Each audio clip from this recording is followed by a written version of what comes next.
My wife forged my will to leave my $2 million company, only to our spoiled 5-year-old daughter. But I found the document on her computer, and the forensic evidence destroyed them both in court. I'm 58 years old. I've spent almost 30 years building my home renovation business from scratch, and I still can't believe my own wife betrayed me in the lowest way I can think of. I'm talking about forging my signature on my will, changing everything to leave absolutely everything to our youngest daughter, while basically erasing my other two children from the map. And the worst part, what really breaks my soul, is that she did it so calmly, like it was something normal, like I didn't even deserve to have a voice in how my assets would be distributed after my death. I guess I should start from the beginning so all this makes sense.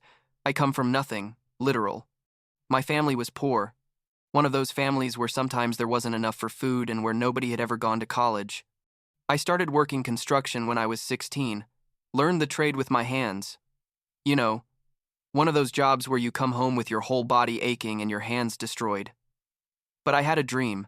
I wanted to have my own company. I wanted to give my kids what I never had. It took me years. So much sacrifice, sleepless nights, financial risks that terrified me. But I did it. By 30, I already had my own renovation company, and little by little I grew it into something respectable, something I was proud of. I met Judith when I was like 28. She worked in a real estate office and we met at one of those construction fairs. You know? It was love at first sight. Or so I thought. She was beautiful, intelligent, and seemed to share my values of hard work and family. We got married the following year and had Stephen almost immediately. Then Catherine came 2 years later. And finally Kimberly, our baby, who was born when I was 33. The first years were good, really. We worked together. She helped me with the administrative part of the business while I handled operations, and we raised our kids with the idea that hard work and responsibility were the most important things in life. Stephen and Catherine were always incredible kids, like those children you never have major problems with. Stephen got into computers, studied on his own, got jobs, and now at 32 he works in it, earning really well, has his own house, his life organized. Catherine became a teacher. She's 29 now, and she's one of those people who really love what they do. You know what I mean? She lives in a modest but nice apartment, pays her bills, is responsible. Both of them are independent. They don't ask us for money. They come visit when they can. They're functional, successful adults, and I was so proud of them. But Kimberly, oh my God, Kimberly is a completely different story. And this is where this whole disaster started. Although I didn't realize it at the time. Since she was little, Judith spoiled her in a way that already bordered on ridiculous. If Kimberly wanted something, she got it. If Kimberly cried, Judith dropped everything to go running. I tried to say something 1,000 times, like, "Hey, Judith, you can't be raising this girl like this. You're going to hurt her," but she always had an excuse. That because she was the youngest, that because she had a difficult birth with her, that because the other two were already grown and she needed someone who needed her. Things like that, you know, justifications that at the time sounded somewhat reasonable, but looking back were pure giant red flags. Kimberly is 25 now and basically hasn't done anything productive in her life. She dropped out of college after the first year because it was too hard. She got like 5 different jobs and quit them all because the bosses were bad or the coworkers were bad or the schedule was bad. There was always a reason. It was always someone else's fault. And Judith always defended her. She paid her rent when I told her not to. She gave her money to go out when I cut off her credit card. She rescued her from every situation she got into. We had monumental fights about this, arguments that ended with me sleeping on the couch because I insisted that Kimberly needed to learn to fend for herself, and Judith accused me of being a cruel and heartless father. What killed me was seeing how she treated our 3 children differently. Stephen and Catherine could achieve anything, graduate with honors, buy a house, whatever, and Judith barely said congratulations. But if Kimberly got up before 12 inches the afternoon, Judith celebrated it like she'd won the Nobel Prize. The difference was so obvious that even the kids themselves noticed. Catherine told me once, like 3 years ago, "Dad, why does Mom treat me like I'm invisible while Kimberly can do whatever she wants?" And I didn't know what to answer because she was absolutely right. But anyway, I kept working, kept building my business, kept being the family provider. By 55, I was already thinking about retirement, about how to ensure that everything I'd built would be maintained, about how to protect my family after I was gone. So, like 3 years ago, I made my will. I did it with a lawyer, all legal, all done right. I left everything divided equally among my 3 children, a third for each one. The house and some assets for Judith, obviously, but the bulk of the company and the properties I'd been buying over the years were divided equally among Stephen, Catherine, and Kimberly. It seemed fair to me. It seemed right. They were my 3 children. I loved them all equally, and I wanted them all to have the same opportunity.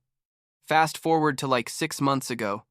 Judith had been acting weird, like more distant, spending a lot of time locked in her home office. I thought maybe she was going through something, menopause or who knows what, so I gave her space. But there was something that made me uncomfortable. You know? That feeling in your stomach that something's not right, but you can't identify exactly what it is. One Tuesday afternoon, I got home early because a meeting with a client was canceled. Judith wasn't there. She'd gone out somewhere. I needed to print some documents and my computer had run out of ink, so I went to use hers. Her laptop was open on her desk, and when I moved the mouse to wake it up, I saw she had a Word document open. And the document title said, Last Will and Testament of Gregory, generic name I'm using, but my full name was there. My blood froze. Why would Judith have my will open on her computer? I had the only copy with my lawyer and another in my personal safe. I started reading the document and literally felt like I'd been hit in the stomach with a hammer. It was my will, yes, but completely rewritten. Everything, absolutely everything, was left to Kimberly. The company, the investment properties, the bank accounts, everything. Stephen and Catherine didn't appear anywhere, like they didn't exist. And at the end of the document was a signature. My signature, dated 2 months ago. But I never signed that document. I'd never seen it in my life. My hands started shaking, literally shaking so much I had to sit down. I checked the file metadata and saw it had been modified multiple times in recent weeks, all modifications made from that computer. I took pictures of everything with my phone, closed the document trying to leave it exactly as it was, and got out of there.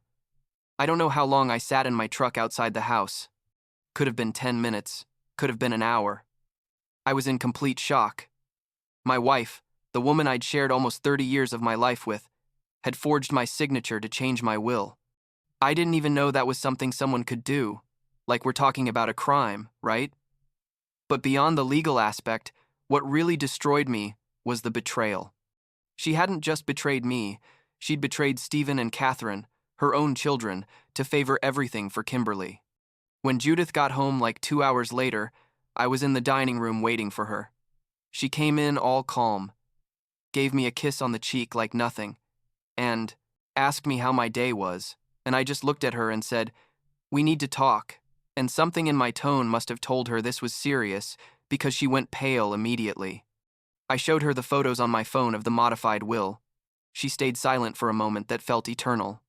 And then, you know what she said? She said, "We can talk about this. I can explain it." Like there was an explanation that would justify what she'd done. I told her to talk, to explain to me how the hell she could justify forging my signature and basically erasing 2 of our 3 children from my will. And the explanation she gave me was even worse than having no explanation. She told me that Stephen and Catherine were fine, that they didn't need the money, that they had good jobs and could fend for themselves. But that Kimberly, poor little Kimberly, she did need help. She didn't have the same capabilities as her siblings. She deserved to have a comfortable life without worries. I yelled at her. And when I say yelled, it's because I'd never in my life yelled at anyone like that. I yelled that that was the most unfair, selfish, and probably illegal thing I'd ever heard in my life. That she had created that useless Kimberly by overprotecting and spoiling her. And that now she wanted Stephen and Catherine to pay for it by losing their inheritance. Judith started crying, saying that I didn't understand, that a mother has to protect her children, that Kimberly had always been more fragile. And I told her, what about our other 2 children? Don't they count? All their hard work, all their responsibility? Doesn't it mean anything? And she had no answer for that, just kept crying and saying I didn't understand. That night, I slept in the guest room. I couldn't even look at her. The next day, early in the morning, I called my lawyer and explained the situation. He almost fell off his chair. He told me to come to his office immediately with all the evidence. I took the photos, showed him everything, and he started taking action right away.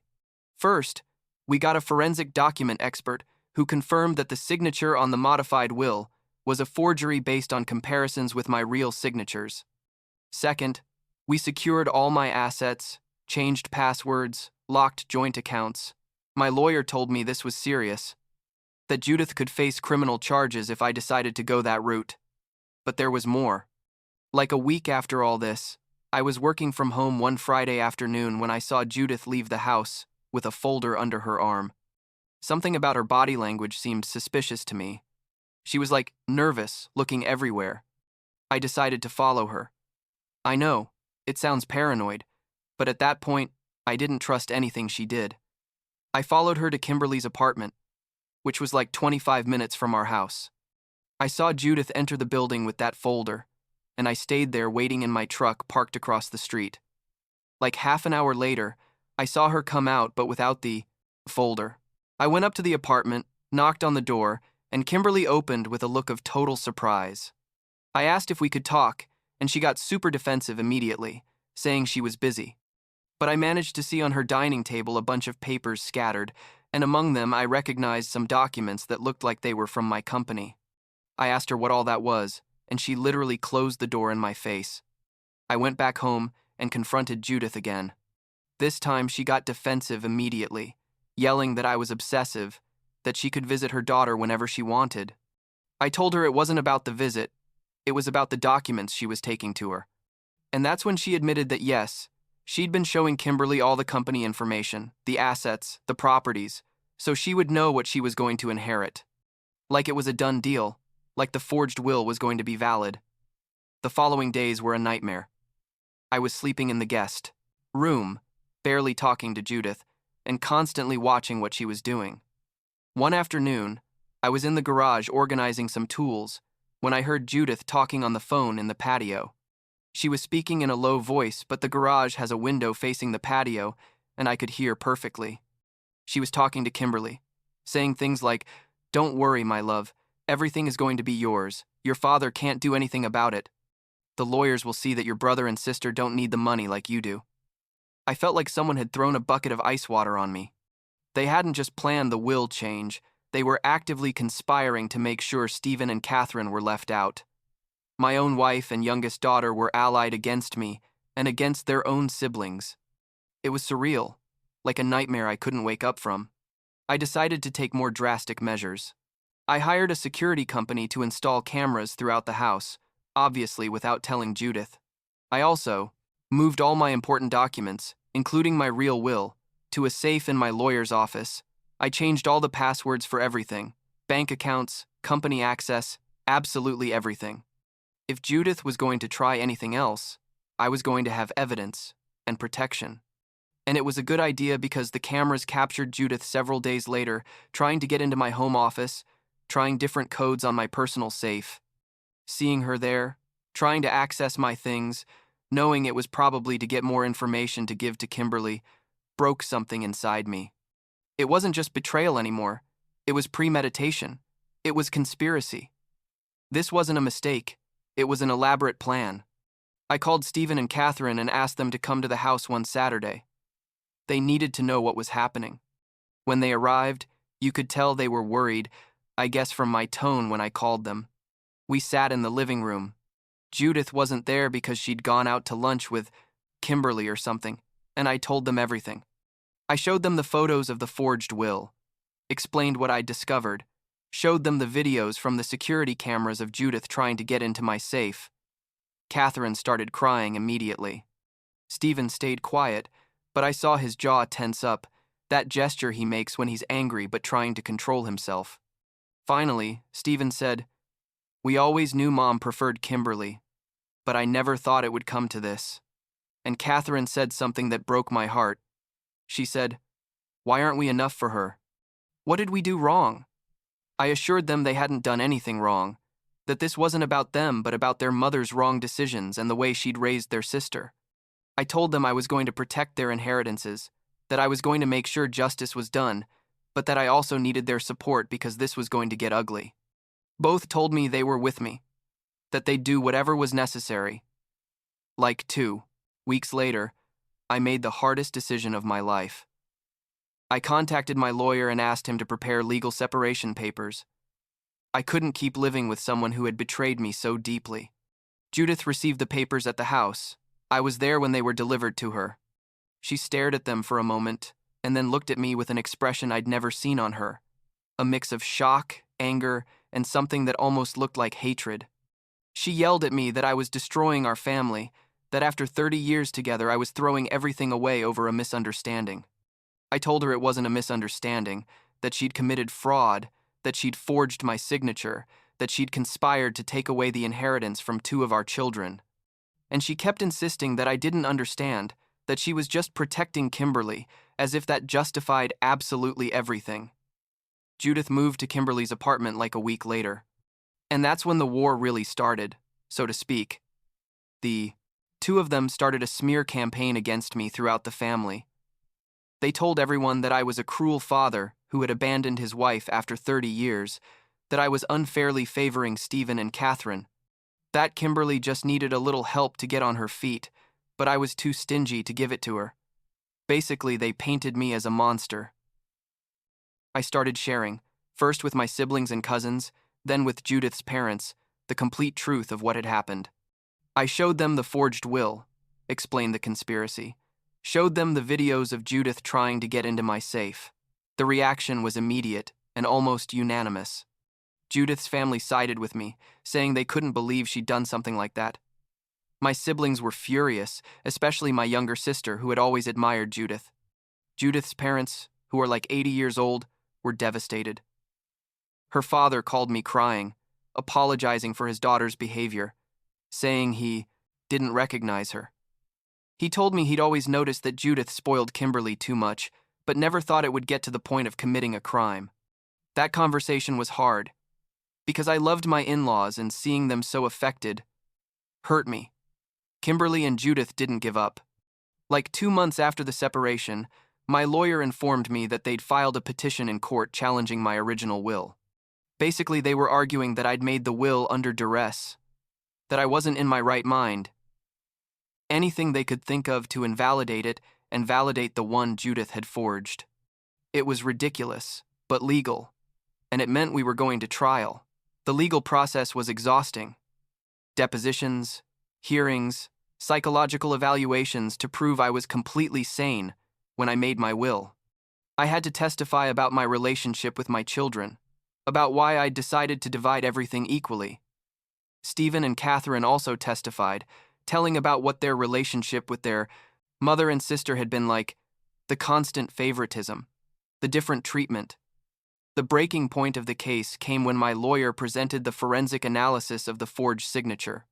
The expert testified that the signature on the modified will had been clearly copied and pasted digitally from another document, that there was no way it was genuine. We also presented the videos of Judith trying to access my safe, the recordings of her conversations with Kimberly, conspiring, everything. It was overwhelming evidence. The judge, a woman about 60 with a reputation for being extremely fair but tough, reviewed all the evidence during a hearing that lasted like 3 hours. In the end, her verdict was emphatic. She completely dismissed Judith and Kimberly's petition, confirmed the validity of my original will, and also ordered an investigation into possible criminal charges for the forgery. She told Judith, literally told her in court, that her behavior was reprehensible, that she'd betrayed her husband's trust and harmed 2 of her children through extreme favoritism toward a third. Seeing Judith and Kimberly's faces when the judge read the verdict was surreal. Kimberly started crying dramatically, saying it was unfair, that everyone was against her. Judith looked defeated, like she finally realized the magnitude of what she'd done. But even in that moment, I didn't see real remorse, just frustration that her plan hadn't worked. The divorce was finalized like 3 months after the trial. Judith received a settlement, my lawyer negotiated, Pretty generous considering the circumstances, but nothing close to what she expected. We sold the house and split the money. The assets of my company remained completely under my control, with no rights for her. My will stayed exactly as I'd originally written it, a third for each of my 3 children. Although I know that when the time comes, Kimberly will probably waste everything she gets. Now, like 8 months after all, this exploded. I'm rebuilding my life. I'm still running my company, although I've started passing more responsibilities to my trusted manager because I'm thinking about really retiring in a few years. My relationship with Stephen and Catherine is stronger than ever. We have dinner together every 2 weeks, talk on the phone constantly, and they've been my rock throughout this process. Kimberly is still living with Judith in an apartment that Judith can barely afford with her divorce settlement. I've heard from third parties that Kimberly still doesn't work, that Judith keeps supporting her completely, and that the relationship between them is increasingly tense because Judith doesn't have the money she thought she'd have to keep financing Kimberly's lifestyle. Part of me feels sorry for both of them, because they created their own hell, but another part of me thinks it's exactly what they deserve. I don't talk to Judith since the divorce. We haven't even had to see each other because there's no reason to. Stephen and Catherine maintain minimal contact with their mother, mostly because she's their mother and they feel they should, but they tell me it's tense and superficial. Neither of them has forgiven what she did, especially Catherine, who says she'll never understand how a mother can betray her own children that way. Last week, I was at Stephen's house, helping him install some new cabinets in his kitchen, and his wife made a comment that stuck with me. She told me, "You know, Gregory, what happened was horrible, but at least now you know who was really by your side all this time." And she's right.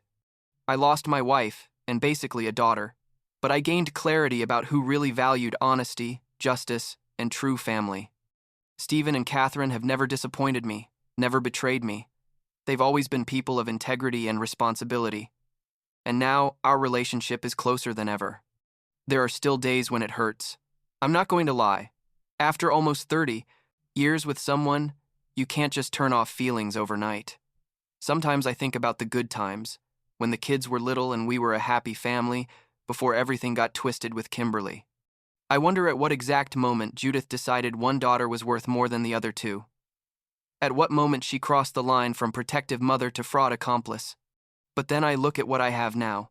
The peace of mind, knowing my assets are safe, that my will reflects my true wishes, that Stephen and Catherine will receive what they deserve when I'm gone.